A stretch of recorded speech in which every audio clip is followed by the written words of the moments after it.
नमस्कार, मी सुशील कुलकर्णी. आपण पाहता एनालायझर न्यूज. मागचा एक व्हिडिओ आपल्याला आठवत असेल तर आठवा राऊत परिवाराच्या नंतर पवार परिवार असा आपण दावा केलेला होता. अर्थात पवार परिवारावरचा हा दावा करताना आपण संदर्भ दिला होता तो म्हणजे पुण्याजवळच्या लवासा प्रकल्पाचा.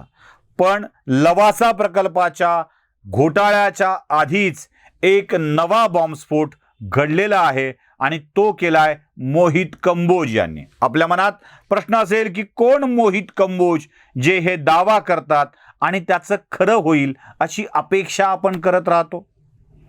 मोहित कंबोज ते आहेत ज्यांनी आधी केलेले सगळेच दावे खरे ठरलेले आहेत. सलीम जावेद दोन्हीही मध्ये आहेत, त्यासोबतच संजय पांडे हे देखील मध्ये आहेत. त्यामुळं त्यांचा स्ट्राईक रेट 100% आहे. जे दावे केले ते खरे झालेत. त्यामुळे या दाव्याला देखील गांभीर्यानं बघावं लागतं. मोहित कंबोज यांना तपास यंत्रणांच्याकडून माहिती मिळते आहे की तपास यंत्रणांच्याकडे मोहित कंबोज तक्रार करतायत, हे देखील तपासलं पाहिजे. तपास यंत्रणांच्याकडे तक्रार करणारे किरीट सोमय्या यांना कॉन्क्रीट माहीत असायची की हा भ्रष्टाचार आहे आणि ते पुराव्यासहित जायचे.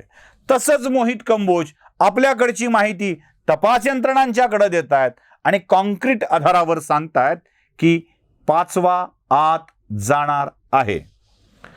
या सगळ्या प्रकरणात ज्या सिंचन घोटाळ्याचा विषय होतोय त्या सिंचन घोटाळ्यावर आपण फोकस करूया, म्हणजे कोण आत जाणार आहे या संबंधीची माहिती आपल्याला मिळू शकेल. मी काही ग्राफिक्स देखील तुम्हाला दाखवणार आहे. सगळ्यात मोठी गोष्ट आहे ती म्हणजे बाळगंगा प्रकल्पाची. कोकणातला हा बाळगंगा प्रकल्प, हा प्रकल्प 1100 कोटीमध्ये झालाय. 1100 कोटीमध्ये. तुम्हाला आश्चर्य वाटेल की हा प्रकल्प हजारो कोटीचा नव्हता. दुप्पट तिप्पट याची वाढ झालेली आहे. यासोबतच कोकणातला आणखी एक कोंढाणे प्रकल्प आहे. या कोंढाणे प्रकल्पाची सुरुवात झाली त्यावेळेला तो 7 कोटी रुपयाचा होता आणि कोंढाणे प्रकल्प पूर्ण होण्याच्या कालखंडामध्ये त्याचा दर झाला होता 550 कोटी रुपये. 7 कोटी कुठे आणि 550 कोटी कुठे, विचार करा. 1100 कोटी, 550 कोटी, या सगळ्या गोष्टी आपल्याला जराशा आश्चर्यकारक वाटतात. एक फाईल तर अशी आहे ना की जी 22 जुलै 2011ला तयार झाली.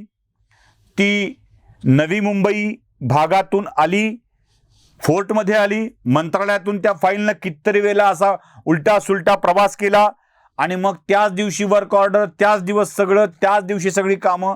या प्रचंड मोठा या फाईलचा प्रवास आहे. या सगळ्या कामामध्ये 70,000 कोटी रुपये प्राइस एक्सलेशन देऊन खर्च करण्यात आलेले आहेत. 70,000 कोटी रुपये.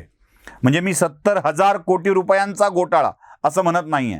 एकूणच प्रकल्पाच्या किमती 70,000 कोटी रुपयांनी वाढलेल्या होत्या आणि या काळामध्ये बहुसंख्याक वेळेला पाटबंधारे मंत्री म्हणून राज्याचे माजी उपमुख्यमंत्री आणि विद्यमान विरोधी पक्षनेते अजित पवार हेच काम पाहत होते. मधला काळ सुनील तटकरे यांच्याकडे ती जबाबदारी होती. विदर्भातल्या प्रकल्पांची तर आश्चर्यकारकरित्या प्राइस एक्सलेशन झालेलं आहे, किमती वाढलेल्या आहेत. म्हणजे गोसी खुर्द प्रकल्प आणि विदर्भातल्या एकूण प्रकल्पाच्या किमती होत्या 6,700 कोटी रुपयांच्या. 6,700 कोटी रुपयांच्या. आणि या प्रकल्पाच्या जेव्हा पूर्णत्वाकडे जाईल तेव्हा वाढलेल्या किमती होत्या 26,700 कोटी रुपयांच्या. म्हणजे 6,700 कुठे आणि 26,700 कुठे, एकूण 20,000 करोड रुपये या प्रकल्पाची किंमत वाढलेली होती. म्हणूनच इंटायर राज्याच्या सिंचनाच्या बजेटमध्ये 70,000 कोटी रुपयांचं प्राइस एक्सलेशन आपल्याला बघायला मिळतं. याच प्रकल्पावरती आरोप होऊ लागले. कसं काय वाढलं, वेगवान हालचाल कशी होऊ लागली हे चर्चेत आलं असताना अजित पवारांनी 26 सप्टेंबर 2012ला आपल्या उपमुख्यमंत्री पदाचा आणि आपल्या पाटबंधारे मंत्री पदाचा राजीनामा दिलेला होता. गमतीची गोष्ट अशी आहे मित्र हो की त्यानंतर राज्य सरकारने श्वेतपत्रिका काढली. आधी सिंचन विभागच सिंचनाचं क्षेत्र खूप कमी सांगत होता. राज्य सरकारने काढलेल्या श्वेतपत्रिकेमध्ये सिंचन वाढलंय असं सांगण्यात आलं आणि त्यानंतर 75, 77 किंवा 78 असावं, काहीतरी 2-4 दिवसाचा फरक इकडे तिकडे होईल. या दिवसामध्ये अजित पवारांना परत राज्याच्या मंत्रिमंडळामध्ये समाविष्ट करून घेण्यात आलं. म्हणजे 72 दिवस, 100%चा आकडा तो 72 दिवसामध्ये परत एकदा अजित पवारांना राज्याच्या मंत्रिमंडळामध्ये समाविष्ट करण्यात आलं. आता या सगळ्या प्रकारामध्ये सुनील तटकरे आणि अजित पवार ही दोन नावं प्रकर्षाने समोर येतात.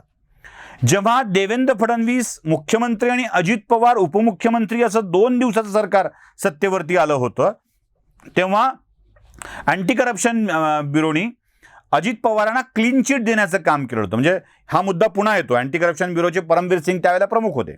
परमवीर सिंगांनीच क्लीन चिट देण्याचं काम केलेलं होतं.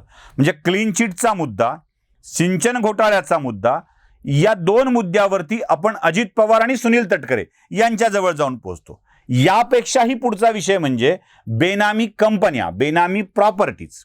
आता बेनामी प्रॉपर्टीमध्ये कोण कोण आहे? तर सगळेच आहेत.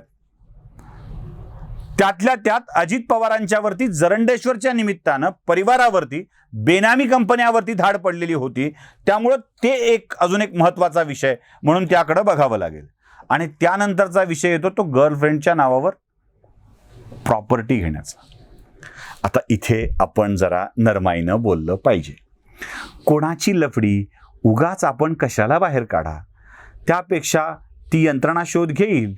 कोणती बाई श्रीमंत झाली आहे, अचानक श्रीमंत झाली आहे, अचानक प्रॉपर्ट्या घेतल्यात, हे हळूहळू लक्षात येईलच. तसं मैत्रिणीच्या नावावर प्रॉपर्ट्या घेण्याचं प्रकरण पवार परिवाराच्या आधी ज्या परिवारामध्ये अटक झाली आहे ना, तिथेही आता ते सुरू होणार आहे.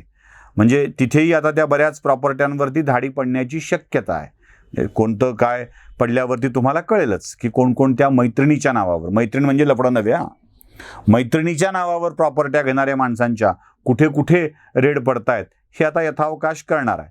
त्यामुळे ह्या विषयावर मी माझं मत व्यक्त करणं बरं नाही. मैत्रिणी प्रत्येकाला असतात. संदीप खरेंची कविता आहे ना, ढग काळा ज्यातून एकही फिरला नाही, नभ असले मी अद्याप पाहिले नाही. त्यात उगाच आमचाही समावेश करून टाकून आपण मोकळं झालेलं बरं राहील. पण या सगळ्या प्रकारामध्ये आता अजित पवारांच्यावरती जास्त फोकस होत आहे. अजित पवार की सुनील तटकरे? जयंत पाटील हे नंतर झालेले आहेत, त्यांचे वेगळे विषय असू शकतात. प्रफुल्ल पटेलांचा विषय ईडीचा वेगळ्या तपासणीचा आहे, त्यांचा अँटी करप्शनशी संबंध येत नाही. की हे 4ही सोडून देऊन अजून नवा कोणी आहे 5व्या जागेवर जायला, हे जरा नीट बघावं लागणार आहे. मोहित कंबोजियांचा 5वा गडी कोण हे त्यांचं बोलणं खरं झाल्यावर लवकरच स्पष्ट होणार आहे. तसे ते प्रेस कॉन्फरन्स घेणार आहेतच आणि बोलणार आहेतच. बघूया मोहित कंबोजियांचं म्हणणं कितपत खरं ठरतंय आणि 5वा कोण होतोय तो. त्यामुळं त्याकडं आपणही लक्ष ठेवून राहू.